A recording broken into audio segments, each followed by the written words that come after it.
Science या Indian history का 37वां part है।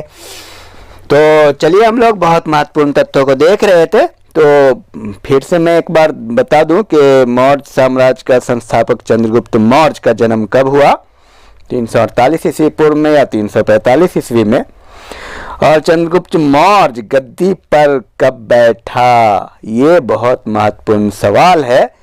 422 ईस्वी पूर्व में या 322 ईस्वी में। और बिंदुसार राजगद्दी पर कब बैठा, 398 ईस्वी पूर्व या 298 ईस्वी पूर्व। और बताएं आप, अशोक राजगद्दी पर कब बैठा, 369 ईस्वी पूर्व या 269 ईस्वी पूर्व। कौन अपने राजगद्दी पर बैठने के समय अवंती का राज्यपाल था, बिंदुसार या अशोक। किस अभिलेख में अशोक का नाम अशोक मिलता है, रुमिनदेही या मास्की एवं गुर्जरा। किसमें अशोक को अशोकवर्धन कहा गया है, अर्थशास्त्र में या पुराणों में।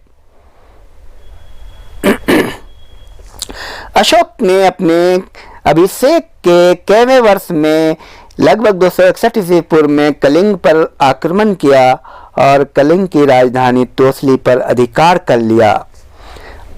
9वें वर्ष में या 8वें वर्ष में किसका कथन है कि मिस्र का राजा फिलाडेल्फस टॉलमी II ने पाटलिपुत्र में डायनीसियस नाम का एक राजदूत भेजा था, किसके दरबार में, और किसने कहा था, कौटिल्य ने या प्लिनी ने। उपगुप्त नामक बौद्ध भिक्षु ने किसको बौद्ध धर्म की दीक्षा दी थी, चंद्रगुप्त मौर्य को या अशोक को। बराबर की पहाड़ियों में 4 गुफाओं का निर्माण कर्ज, चौपार, सुदामा एवं विश्व झोपड़ी किसने किया था, अशोक के पौत्र ने या अशोक ने।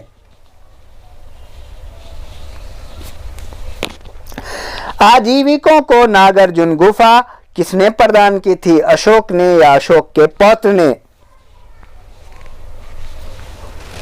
सुभद्रांगी किसकी माता थी, चंद्रगुप्त मौर्य की या अशोक की।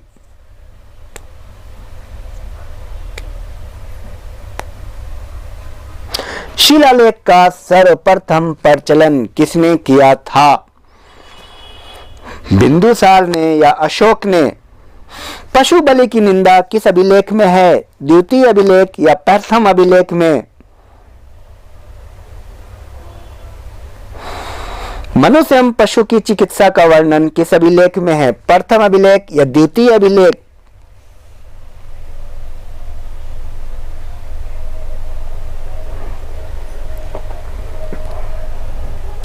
धार्मिक नियमों का उल्लेख और 5 वर्ष के उपरांत अधिकारियों को ये आज्ञा दी गई थी कि वे 5 वर्ष के दौरान दौरे पे जाएं, ये किस अभिलेख में है, द्वितीय अभिलेख में या तीसरा शिलालेख में।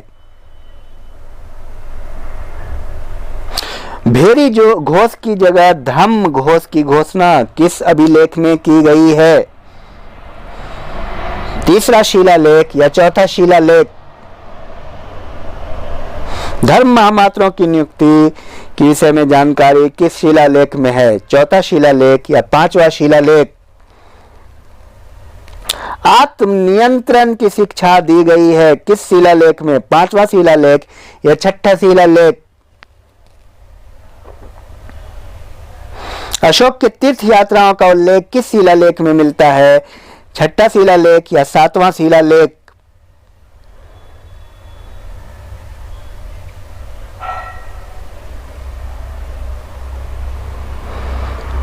और अशोक ने किस शिलालेख में आदेश दिया कि राजा तथा उच्च अधिकारी हमेशा प्रजा के हित में सोचें, 9वां शिलालेख या 10वां शिलालेख।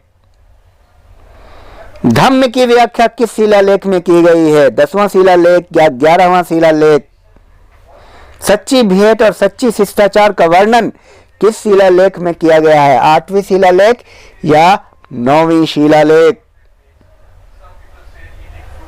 स्त्री महामात्राओं की नियुक्ति और सभी प्रकार के विचारों के सम्मान की बात किस शिलालेख में है? 11वें शिलालेख या 12वें शिलालेख? अशोक ने जनता को धार्मिक जीवन बिताने के लिए किस शिलालेख में प्रेरित किया? 13वें शिलालेख या 14वें शिलालेख? Thank you.